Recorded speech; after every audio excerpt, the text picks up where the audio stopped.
A win is a win is a win is a win. Ugly, beautiful. It's the NFL. If you come away with a W on an NFL Sunday or a Thursday or a Monday, I guess, or hey, next 2 weeks Saturday, a W is a W on the schedule. So the Browns, they look good in the first half, they struggle in the second half, but they beat the Ravens. An AFC North, and at that, an AFC North win is even bigger. So beating the Ravens is always fun, no matter how ugly it seems at times. We're back with another edition of the WFNY podcast, Browns Instant Insights. I'm your host, Josh Poloha, with Joe Gilbert, as usual. We're live on Facebook, Twitter, YouTube. Man, it seems like I haven't done this in weeks. It's only been 2 weeks, though. But yeah, Joe, you were at the game. First off, how are those boos literally a minute and a half into the game after the Browns went 3 and out? And secondly, just how was the game overall, considering the Browns you would have thought that they had it locked up at halftime, and then the second half became what the second half was. Yeah, there was definitely it was rough. Like just the first series actually, I couldn't believe it. People just you could tell it was just pent up from 2 weeks of not playing football. They were just first off, it's Browns fans. You can't right. You can believe it, but continue. Right. I actually said it just seemed like it was like a bunch of just like Twitter people just came to the game today and had their preconceived notions. Wow. That is basically literally the description of that just makes it sound like it was a miserable experience at the Browns game today. At the first two series, but the first half was really fun actually. once it got going and the team was playing well, it was fun, and then obviously the second half kind of got. All right, we'll get back to be on topic quick, but I just thought of something. How long would you be able to last at a Browns game if all the other seats were filled with Browns Twitter? If I could sit next to like Jake Burns, I'll be all right. Okay, no, Jake Burns isn't Brown. When I say Browns Twitter, I mean Browns Twitter. I would probably not have season tickets. I think I'd literally just go to the nearest store and just pound my head against the door until they force me to leave the game. All right, but back to I don't want to be negative, but you saying that it seemed like it was Browns Twitter, I was like, that was a horrible description. The Browns won 24-22 in a game that I don't even know the halftime score. I don't even know what the halftime score is. I guess I should have known that. 24-6 at halftime. Lamar Jackson's out the entire second half after JOK. I saw that come across too. Someone said that it was a dirty play by JOK. It's football. What do you expect? Like, go cheer for the nearest flag football team then, because that was literally a football play. Yeah. And speaking of JOK, he played another superb game. Yeah. It's crazy how good he is. Like Lamar Jackson's worst nightmare. Seriously. Yeah, he really is. It's it's amazing just seeing him flying out there. I thought the defense was really freaking good. They won the game for the Browns. They obviously it was kind of a weird game for them. They just made a lot of weird dumb things, but they played overall. Please put that on a shirt, please. GV Art, if you're listening, the Browns did a lot of weird dumb things, but they got the W. Put it on the near shirt. Continue. But yeah, it was like the one series where they converted a fourth down, like they never expected that to happen. Then it was just that whole drive was just like they weren't ready. I don't know what the heck they were doing. Are you talking about the drive where Mark Andrews was wide open twice in a row? Yes. It's crazy how like the Browns can have like a different defensive coordinator, 11 different players on the defense, but they will always leave the opposing tight end wide open. It's amazing. And especially when you have a tight end killer like JOK, he can cover that tight end and it's still wide open. And it's not like Mark Andrews is literally not only one of the best tight ends in the league, but he's literally their best Baltimore's one. best And receiver. yeah, He had 11 receptions for 115 yards and 2 touchdowns today, and they left him wide open at crucial times. yeah, on numerous chances. Yeah, it was. Yeah, that was a little rough, but overall, I can't really complain about how the defense played. They're really stepping up. They're becoming the unit that we hoped that they could be with all that potential of talent they had, and the stars came out today. The Myles Garrett had obviously the strip sack and touchdown. Denzel Ward had a great game. He had that finishing tackle today. I thought John Johnson was good too. And then the linebackers, Jacob Phillips for his first game had a solid game. And then we Besides that one dumb penalty. yeah, right, true. I'm gonna stop being negative. I'm sorry, I'm not trying to be negative. And I'm just pointing out the obvious. funny. That's the thing that they still got to keep doing. They're still doing these kind of dumb mistakes that are hurting them at times. But overall, their performance wise, talent, they played well. And JOK was just fantastic. The pass rush pretty much dominated the game. Tack McKinley was great. Clowney was great, and obviously Miles was always great. So, yeah, it was a great performance. Obviously, Miles is always great. I love that too. Yeah, to put that on a shirt. Obviously, Miles is always great. Yeah. Before you continue, though, Myles Garrett on the one play, strip sack, forced fumble recovery, touchdown, and that sack was a franchise record for his 15th. It was a single season franchise record. I mean, you couldn't have drawn that up any better. I know TJ Watt is up there for Defensive Player of the Year. I know Micah Parsons with the Cowboys, the rookie, he dominated today. He's up there for Defensive Player of the Year. But Myles Garrett has to be in the driver's seat, right? Oh, yeah. Yeah, all the people that complain about, he doesn't ever have like that TJ Watt kind of like splash play. There it is. he just strip sacked and then took the ball for the end zone. That was a great play, and obviously it was a deciding factor. It turned out to be. Yeah, it was a great day for the defense, and it's really becoming a strength. It's becoming the most consistent part of this team now, which I had That's not saying much. That is not saying much, though. But I also had no idea I was going to be saying that. Is the defense becoming a strength because they're getting better, or is it because the offense is getting worse? Honestly, this is an honest question. I think they're getting better. They're doing less. You're not seeing as much communication issues. They're just playing better as a unit, and I have to give credit to Joe Woods. Joe Woods has coached better, and gotten these guys going. A lot less mental mistakes, so that's good, and they're becoming more consistent. Besides that it's been weird. If you take out that New England game where they just looked like they were just Swiss cheese, they've been playing really well over the past month or two now. So, yeah, it's good to see that the defense, because they're going to need it the rest of the way. If they want to get in the playoffs, this defense has to be a top 5 defense. We're at that point. Like after watching that offense, it's got to be a top 5 defense in order for the Browns to get in the playoffs. One more thing on the defense. Denzel Ward, I know I tweeted during the game. There were a lot of questions of if he should get an extension simply because of his injuries. But I think at this point, you can't say, what if he gets injured again? Mm. When he's on the field, he's one of the best cornerbacks in the NFL. Pay the man. Yeah. Yeah, he's definitely, he shows up almost every time he's on the field. And he makes impact plays. We saw him multiple times today, big hits, and it doesn't even have to be like interceptions. He's so good at tackling and just affecting that in that area. So it's just he's kind of a more complete cornerback than a lot of guys in the league. So it's I would definitely sign. Look to extend him this offseason. All right. And we will have more money now.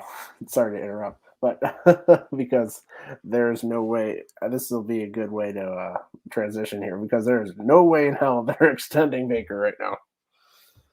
Thank you for including that right now. Because if you said no way they're extending Baker, I might have just ended the podcast. Right now, yeah. It frees up money this offseason, as I say. Yeah, I mean, yeah, you're right, though. It's just like OBJ, getting rid of OBJ kind of freed up a little bit of money. But so I guess we have to talk about the offense, unfortunately. First half, they look good. Besides that first series, they didn't look bad. They put up what, like, how many points did I say in the first half? 24 points in the first half. I'll take that in any half ever 17 for the Browns. 17. Huh? Because Miles. No, 10 and 14. Oh, okay. Miles. Okay. Yeah. I apologize. 17. Still, I'll take that. No. I'll take 17 points and a half. Absolutely. 17 and 17 is 34. So, wow, yeah. Joe, math expert. Thank you. St. Nace's education right there. Oh, my. I won't even say anything.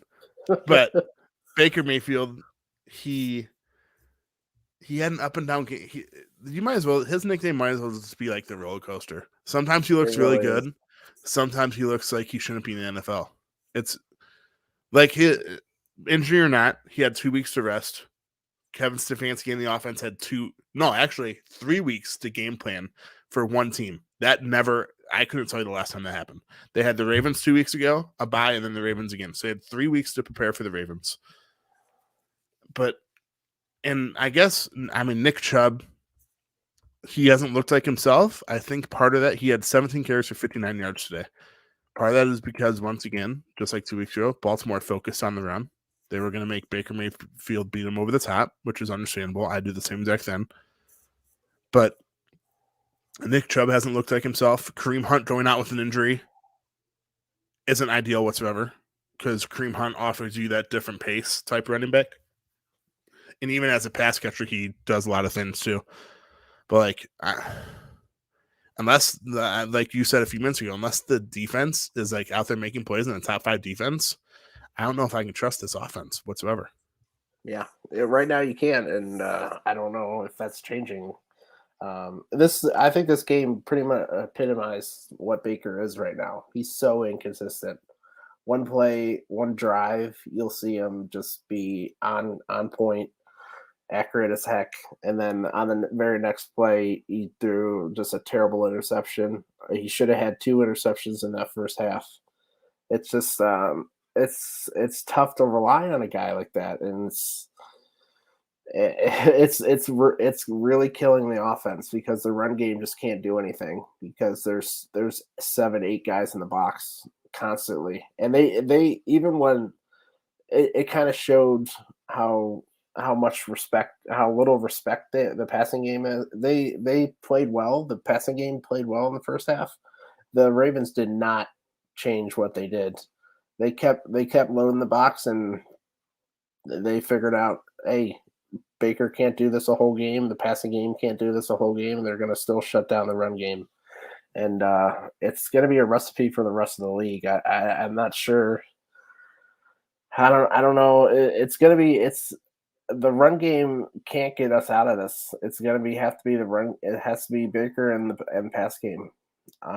We saw it in the first half, probably maybe the first half of the first half where they scored all the points. They executed the play calls. It looks good. Like the when the offense is running, they were able to beat the defense through the air, and then it just stopped because they stopped executing. So anybody who wants to blame the play calling, you can watch that first half and just say it's not the play calling, it's the execution, and it's the quarterback. And I don't want to be so negative about this, but it's just rough right now. The offense is just not good enough, and Baker's is not good enough, and he said he's the healthiest he's been since week 2.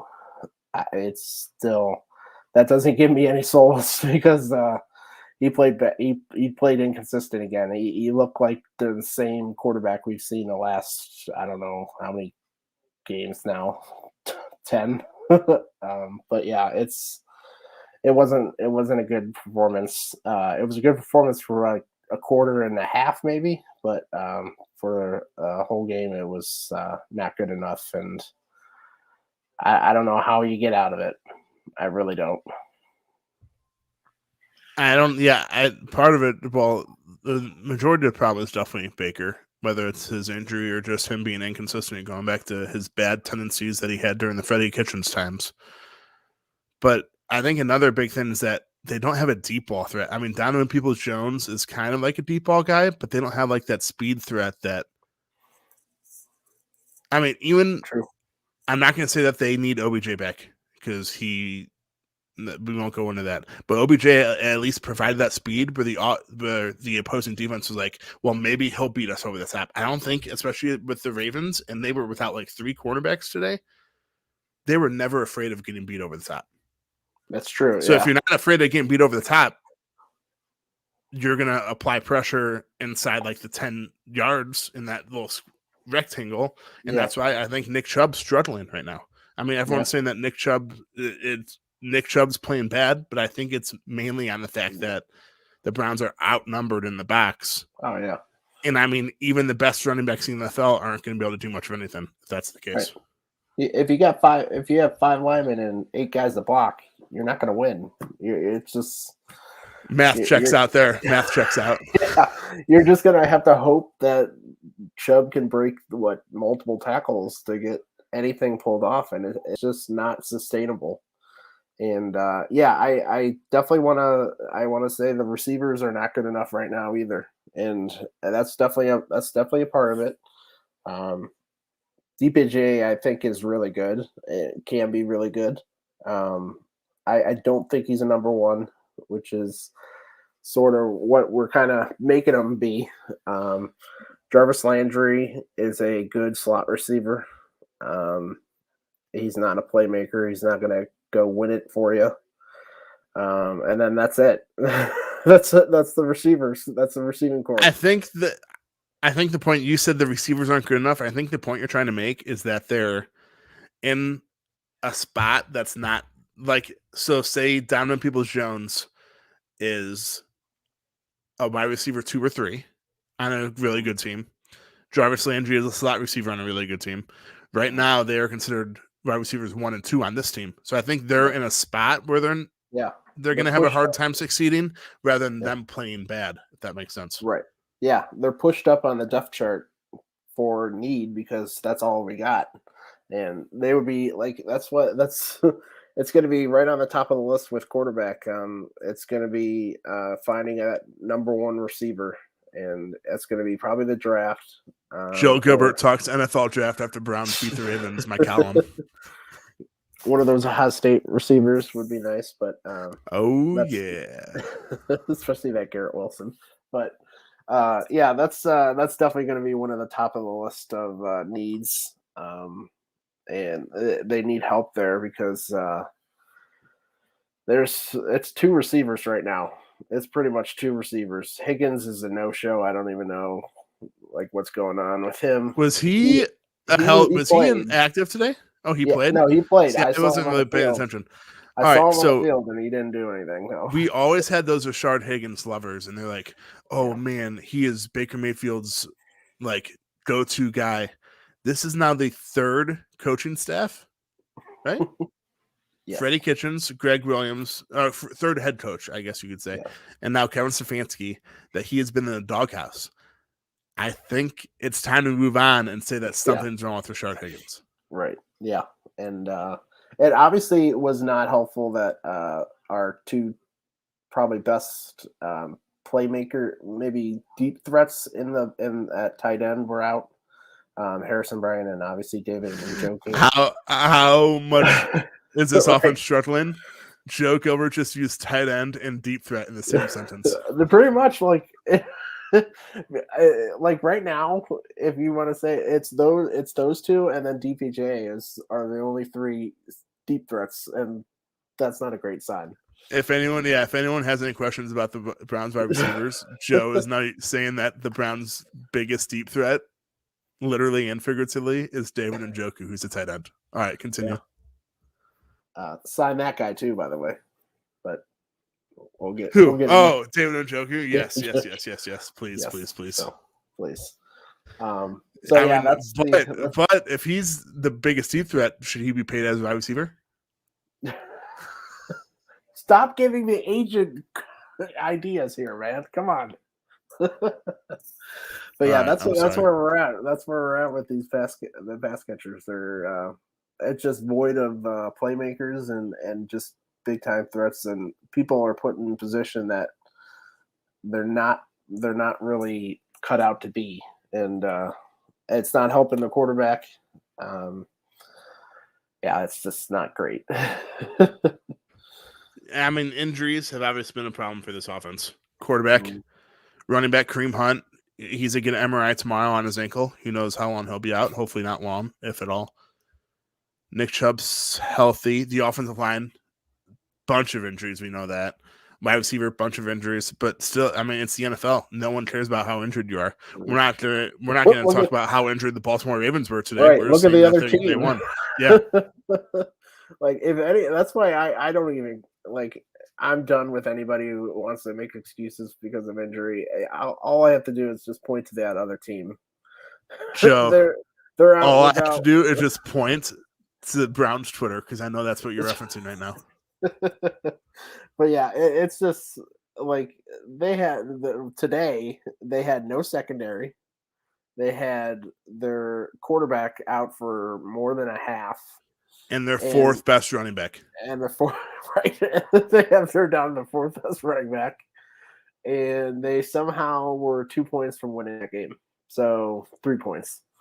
So it's just, I don't want to hear it anymore. I'm a little tired of it. I'm tired of Baker, the people making excuses for Baker because he's hurt. Obviously that's affecting him, but it's not the whole thing. He's missing that throw in the first half. The interception was not his arm, nothing like that. It was just a bad throw. He made a miscommunication. It was on him. It's just, we're done with excuses. I'm just tired of excuses. Like the play calling, we're not making excuses for that. It's not the problem. It's execution, and that's begins and ends with quarterback and the passing game. Sorry, I'm just looking at the NFL scores. The Browns. All right, let's take a step back, Browns fans. All of us, myself included. Yes. The Browns are 7-6. 7-6. They still have a shot to make the playoffs. 36%, I think now, or something like that. So you're telling me there's a chance? There's a chance. But looking at the NFL scoreboard, can we all just appreciate the fact that the Browns aren't the same old Browns anymore? That is true. The Detroit Lions are bad. Yeah. The New York Giants are bad. The Jacksonville Jaguars. I haven't gotten the Jets yet. Jacksonville. Talk about a freaking mess. Or Jacksonville, Urban Meyer. They're the new Browns. They're the new Browns. Yeah, and then you have the Jets. Like, yes, I'm saying that at least they're not the worst in the NFL. Right. But let's take a step back and just, I mean, the Browns are, you could say the Browns are having a bad season right now, and they're still 7-6. Right. And you know what I mean? Yeah, right. And that's culture, and that's the front, the structure that they built. Kevin Stefanski, Andrew Berry. That's why I just love we're 7-6, man, and it's been a really, like, if the talent played like this in previous regimes, I don't think we would be even close to what the record would be right now. All the problems, and we're 7-6. It's pretty impressive. So there's definitely hope. There's still hope, and the Bengals are down right now. They're losing to San Francisco. The playoffs are well in reach. Good transition, because I was just bringing up the playoffs. So I have the NFL standings up. The Browns are 7-6. They are currently tied for 8th, but the Colts, who are on a bye this week, are also 7-6, but they have the tiebreaker because they have a better conference record. They are 6-3 in the conference. Browns are 4-5. The Bills, who are currently playing the Buccaneers right now, I'm not sure of the score, getting run off the field. Are they? So the Bills will also be 7-6. Mm-hmm. Bengals, not sure of their score. Down 11. All right, so the Bengals, if they lose, they will also be 7-6. So there will be 4 7-6. Actually, no, the Broncos are winning or are going to win. There will be 5 7-6 teams. Baltimore's 8-5, and then you have Kansas City, Tennessee, and New England all at 9-4. I don't know the scores right now. Although no, that'd be like all the games. So they are tied. They are literally tied for the 5th seed, right? Yep. Yeah. No, the 6th seed. My bad, the 6th seed, because the Chargers are going to win, I think. So the Chargers will be the 5th seed at 8-5. So just like take a step back. I know. Especially because again, they have the Raiders next week. The Raiders. If you say the Browns are struggling lately, go look at the Raiders. Yeah. Ever since John Gruden went out, that debacle, Darren Waller's. Oh man, I hope Darren Waller. I'll never wish an injury on someone, but he's been out. If Mark Andrews is lighting up the Browns defense, Darren Waller, oh man. But if he's out, I mean, the Browns will be favored next week. So if the Browns win next week, they're 8-6. And I mean, if 2 out of those 5 other 7-6 teams lose, they're in the playoffs right now. Mm-hmm. Yeah. Like I said earlier, just take a step back and just like it's easy. I know I've been complaining. You guys are probably like, well, you take a step back too. It's easy to complain, but the Browns are 7-6, and they basically control their own destiny. Oh, they definitely do. Yeah, they definitely do. And the win. This one was pretty much. I kind of wrote before. This game this week was pretty much the season, I thought. And they took care of business. It was harder than it should have been, but they got it done. So they move on, and the season is well in their reach still. With all the trouble, all the talk, all the kind of crap that's surrounded today this season, they can still make the playoffs, and they can win the division. And that's what we wanted at the beginning of the year. It's amazing how we're still in this position. And we are, and they have 4. The Packers game is going to be incredibly hard to win. It's on the road. On the road, not only on the road, but in Green Bay on Christmas. Yeah, that one's probably the one that I'm like, I don't know if they have not that they not have a chance, but they have the littlest chance to win that one compared to the other ones. All the other ones are well in the reach. They're playing the Raiders. They will likely, they will likely be favored in 3 of the final 4 games. Raiders, yes. Raiders. At Packers, they'll be underdogs. Yeah. At Steelers, they'll likely be favored, and home against the Bengals, they'll be favored. Right. Win your favorite games, and I mean, if you go 3-1 and Baltimore, I don't know what the second tiebreaker. We won't talk about that. But if you go 3-1 the rest of the way, you are 10-7. I mean, that shows you how bad the AFC North is. That the Browns go 10-7 and have a chance to win the division. Right, it's crazy. Yeah, and if you also, people are always saying that the schedule's tough to end. And look at all the other people's schedule. If you want to see a hard schedule, go look at Baltimore's schedule. Go look at the Cleveland Cavs schedule, okay? Right, that's true. The beginning of the schedule, yes. But yeah, it's a murderer's row for a lot of teams. So they're in the same position as every other team. They have chances just like every other team. And that gives me hope, and I think we should be positive after this game. We got the win, and that's what we wanted. I had no expectations for today coming in. I wrote, and I didn't know what to expect coming out of the bye, and they answered the bell at the beginning, and they pulled it out, and that's all we could ask for. We move on, and playoffs are still well in our reach, which is crazy. I mean, at 7-6, they're literally a game behind the top spot in the AFC North. Remember when the AFC North was considered to be one of the best divisions in football? My goodness, what a downfall it's been. Boy, was I mean, yet they don't have like a bad team, but all 4 teams are average. Right. This team is just full of average teams.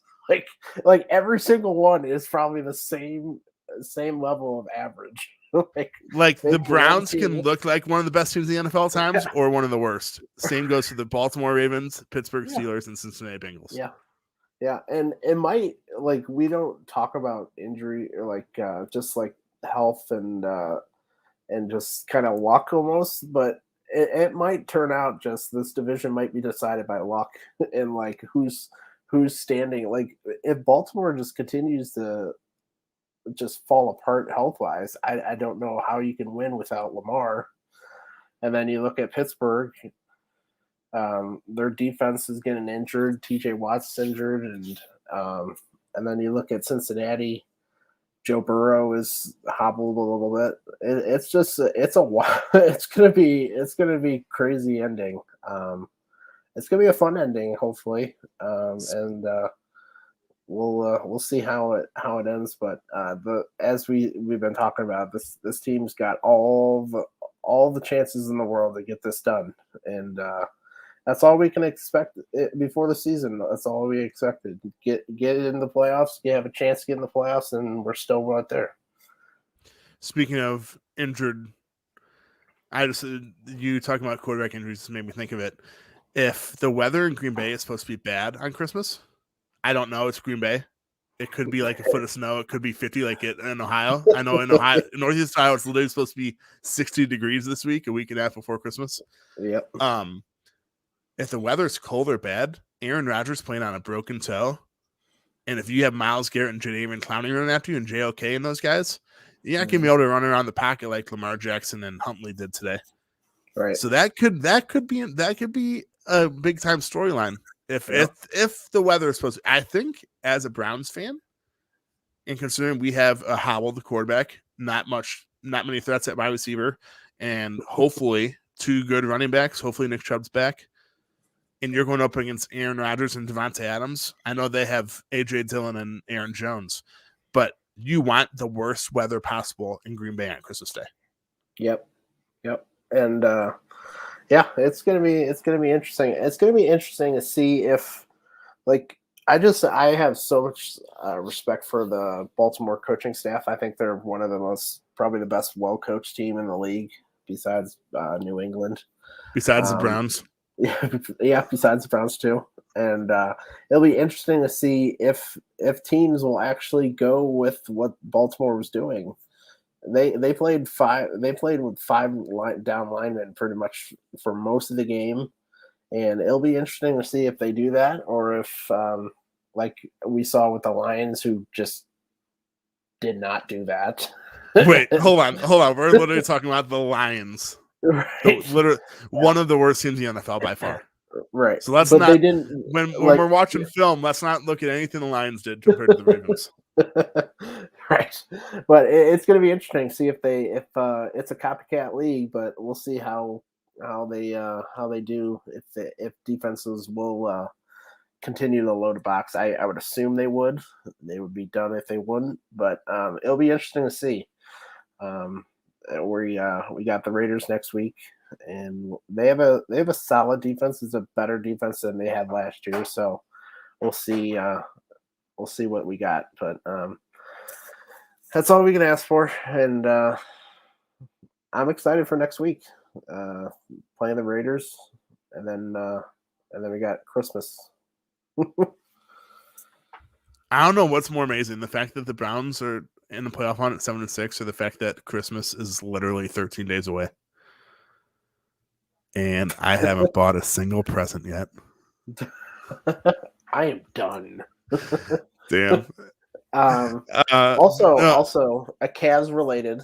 Cavs were in the house. You have to talk Cavs all the time. Yes, obviously. Cavs were in the house today, and we got the win, so they're still on the win. Cavs is in who? All of them in the suite? Most of them, yeah. I saw Jared Allen, Evan Mobley. I think Okoro was there. Yeah, it was quite a few of them. They were in the suites. So yeah, they pulled out another win for us. Imagine if they weren't in the suite and you had to sit behind that group. I'd be so pissed. What's that? What? Yeah, exactly. I mean, I'm 6'6", and I feel bad for whoever has to sit or stand behind me at a concert or a game. I can only imagine 7-footers, one with a big afro. Yeah, so it's like 7-4 in front of you. But the Browns. So the Browns won 24-22 today. Man, if Justin Tucker, oh my gosh. If speaking of Andy Janovich, I get why you're in the game because you're literally supposed to just go block someone on that onside kick. But like the whole point of the onside kick is to get the ball back. So you should at first look at where Look the for the ball's ball going first. to before you go to the player. Look for the ball. If they imagine if Justin Tucker kicks like a 60-yard field goal to win that today. That would. Oh my gosh, that would have been a disaster. At least it didn't happen. I fully expected it. I did too. And for those Vegas boys like me, it's worth noting that the Browns are -3 today. Yep. So that's fun. 24-6 at half, and they do not cover against a backup quarterback. Vegas always knows. Vegas always wins. Yeah, but if Lamar Jackson plays today, the outcome's probably different. Yep. But injuries are injuries, as we know as Browns fans. You deal with them. They are what they are. The Browns still took care of business. And it's that simple. So 24-22, if they didn't cover, they're only a good team because good teams win, great teams cover. Like so the Browns are only a good team. Yeah, exactly. Like the Cavs. Boom. Yeah. So the Browns are 7-6. They're going to be favored in 3 out of their final 4 games. The playoffs are control your own destiny. Yeah. If you want to make the playoffs, you control your own destiny if you're the Browns. So this defense is looking really good. JOK, Denzel Ward, Myles Garrett, Jadeveon Clowney, and everyone else, they're looking really good. I don't want to like wish away next weekend against Raiders, but I'm really excited to see how they do in Green Bay on Christmas Day. I'm like really excited for the defense for that. Yeah. Sadly, we're not a team that can just look ahead.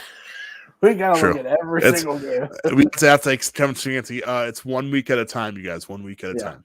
And especially with Vegas. Vegas is they can beat anybody, can lose to anybody. They've shown it this year.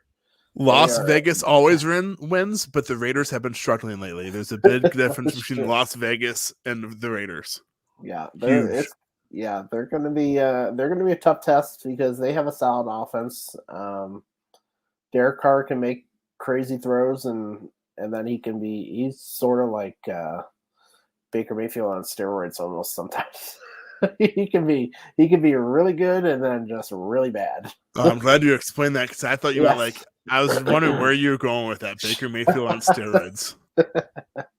Yeah, it's gonna be a tough matchup, and we're at home, so that's definitely we gotta get that win, and it'll be good. We gotta get these win. The Green, as we talked about, Green Bay is just gonna be the big tough one. So, like I just in my head, obviously the Browns will not have this in their head, but that's just the one that I'm going to kind of mark off maybe as a loss right now. Just, I'm not saying they're going to lose, but it's the toughest test.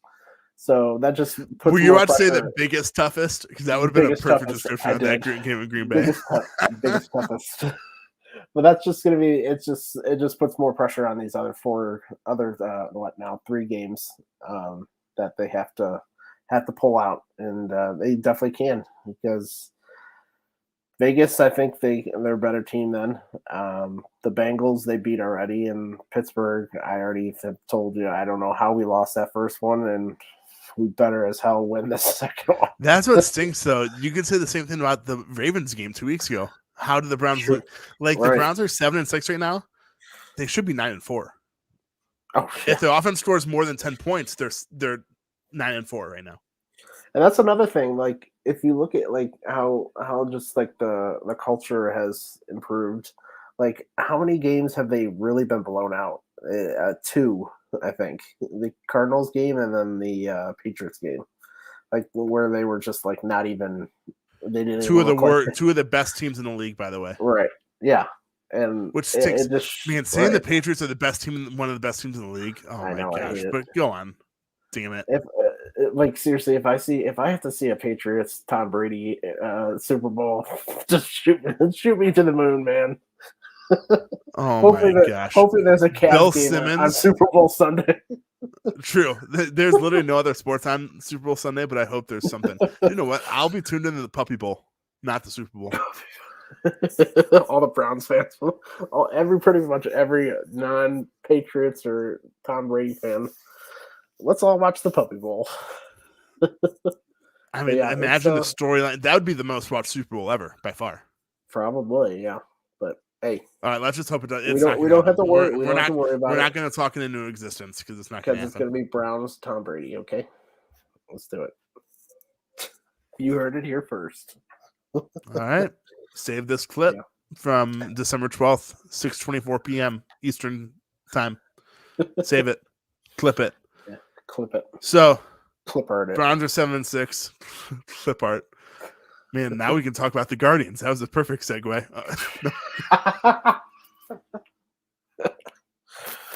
Low blow. Oh, man. That was a low blow, but it had to be said. Browns are 7-6. They just beat the Baltimore Ravens 24-22. It was ugly, but it could have gotten uglier. An ugly win, just like we've said at least one time earlier this season. I think it's been twice. Ugly wins still count as wins. That's what's most important. So, yeah, I mean, Raiders next week. It's a semi-short week. Yeah, it'll be nice. Saturday at 4. It's going to be a weird Saturday at 4:30. That is so – it's going to be weird. Yeah, and it'll be nice to actually see a different team a different team on the field. Like, I'm kind of sick of facing the Ravens, so that'll be nice to see some of the different – a non-AFC opponent or an AFC North opponent. Yeah, right. It'll be a good one. Hopefully Njoku, and I don't know what Brian's situation is, but hopefully he can get back. And by Njoku, he means the Browns' biggest deep threat.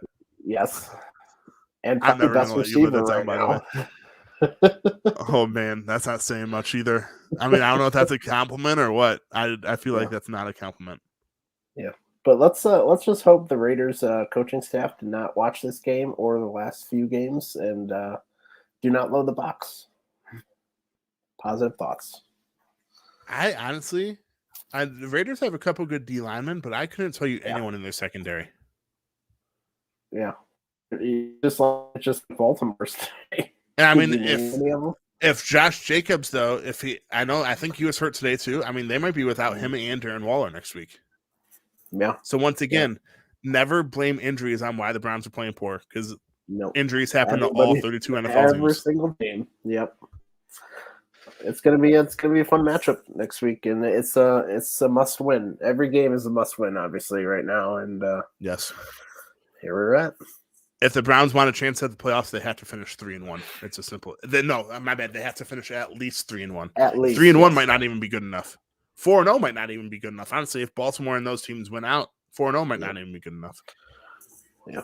But so 3-1 looks. Oh, they're actually putting the standings up now. But yeah, 3-1 puts you in the best, probably in a really good position. But yeah, it's got to be 3-1 or better. But and as we've been talking about past podcasts here. They have that possibility, and they can do it. They have the talent. They have the team to do it. They just got to do it and keep improving. Yeah. So, Joe, any final thoughts following the Browns beating the Ravens today?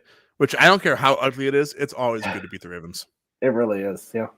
I said it before the game. I had no expectations, and I'm happy that they won. That's all I can say. It wasn't pretty, especially on offense. I still have still a little scared of this passing game and what if they can actually get it done for them. But all they did is win, so that's all that matters. And we move on to Vegas next week. Yeah, I mean, I feel like as a Browns fan, you should never have expectations. Just enjoy the ride. I mean, I guess that goes for all sports too, because expectations, like if your favorite team meets them, you're satisfied, but if they don't meet them, you're mad. So what's the point of having expectations? Just enjoy it. That's a good point. Wait, in Paul Dolan's famous words. Are you the spokesman for Paul Noel? Don't have expectations for us. No, not enjoy him, enjoy it. Man, Bodie, I hope Bodie's not listening because that's 2 digs. That's 2 digs on the Guardians in this podcast. Yes. So yeah, like I've said multiple times, Browns are 7-6. They play the Raiders next week, Saturday at 4:30. We'll be with you Saturday night, probably like 8. Oh no, Joe, you're going to the game, aren't you? I'm assuming. It's probably like 9ish when all said and done. Saturday, 9ish, and then Christmas Day. I mean, Browns. The ball is in their court. If they take care of business, we'll see when we do that podcast. Yeah, I know. That could be oh no, I'm busy. That Christmas would be night that podcast. it might be a post-Christmas podcast. Yeah, exactly. Well, we could do it on Sunday because that's a Saturday game. Right. Yeah. Exactly. So yeah. Browns took care of business today, beating the Ravens 24-22. It was ugly in the second half, but they did enough in the first half to still come away with the win, no matter how ugly it was. So we'll be with you guys next Saturday night, probably like 9:00-ish, I'd say. Yeah.